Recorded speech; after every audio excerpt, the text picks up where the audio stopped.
তেলের খালি কন্টেইনারগুলো দেখে কি মনে হচ্ছে এগুলো বিক্রি করার জন্য নামিয়েছি, ভাঙাড়িওয়ালাকে ডাকবো? আপনাদের কি ধারণা হচ্ছে বলুন তো দেখি কমেন্টস করে।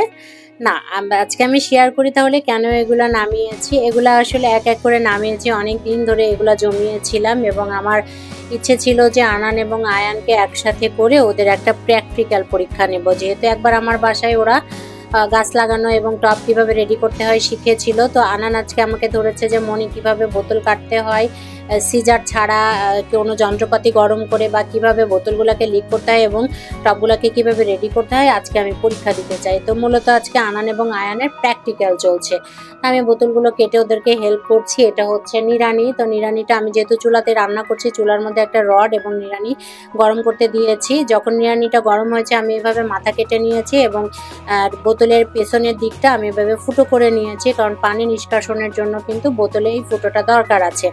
তো মোটামুটি সবগুলা বোতলই আমার রেডি করা হয়ে গেছে, কাটা হয়ে গেছে। এখানে আমার ছেলে দেখেন মাটি টেনে আমাকে সাহায্য করছে যে মাম্মা আমি তোমাকে মাটি টেনে দিচ্ছি। মানে আনানের সাথে তার হচ্ছে তা কুমড়ো সম্পর্ক অনেক সময় হয়ে যায়, আনান যেটা করবে সে কিছুতেই সেটা করতে দিবে না। পরে দুই ভাই বোন বাড়ির বাগান থেকে মাটি নিয়ে আসলো। এখন মাটি নিয়ে এসে ক্লান্ত হয়ে গেছে, আনান মাটি বালতিতে দিচ্ছে, আয়ান সেটাকে টেনে নিচ্ছে। তো এইভাবে করে এখন আনান সেটাকে বসে পড়েছে আর পাশে কিন্তু আমি আছি, অর্থাৎ আমি আজকে কিচ্ছু বলবো না, আনান নিজের থেকে সে রেডি করবে যে কিভাবে একটি টব রেডি করতে হয়। এখানে মোটামুটি 15-20টার মতো টব আছে, সবগুলোই কিন্তু আজকে আনান রেডি করবে। তারপরে 20-25 দিন পরে সেগুলোকে হচ্ছে গাছের চারা লাগাইতে দিবে। তো প্রথমে আনান যেটা করলো, নিচে একটা মাটির টুকরা মানে খোয়া, ইটের খোয়া দিয়েছিল, তার উপরে কিছু মাটি দিয়েছে। এখন ও সবজি স্তর দিচ্ছে। ওর মনেই আছে ঢাকাতে যখন ও আমার বাসায় এসেছিল, ও আমার বাসাতে কিন্তু একবার গার্ডেনিংয়ের কাজ করা দেখেছিল যে আমি কিভাবে টবগুলো রেডি করেছি, সেটা সে মনে রেখেছে এবং সেটা সে মনে রেখেই আজকে ওই প্রক্রিয়াটাই অবলম্বন করছে বা ওই প্রক্রিয়াটাই সে অ্যাপ্লাই করছে। কিন্তু মাঝখানে আমি আছি, আমি একটু সাইড থেকে বলে দিচ্ছি। তো সবজির খোসাগুলো দেওয়ার পরে ও কিছু ডিমের অংশ দিতে ভুলে গিয়েছিল। আর এবার হচ্ছে ছাই দিচ্ছে। ছাই দিলে নাকি জীবাণুটা ধ্বংস হয়। আর গ্রামের বাড়িতে কিন্তু ছাই অ্যাভেলেবল, যেহেতু মাটির চুলা, গ্যাসের চুলা, ইলেকট্রিক চুলা সবই থাকে এখন গ্রামের বাসা বাড়িগুলোতে। তো আমাদের যখন হেভি রান্না হয় বা আমি গেলে সাধারণত মাটির চুলাতেই রান্না করা হয়ে থাকে। তো ও 3 থেকে 4 চামচের মতো ছাই দিল, দেওয়ার পরে আবার মাটি দিচ্ছে।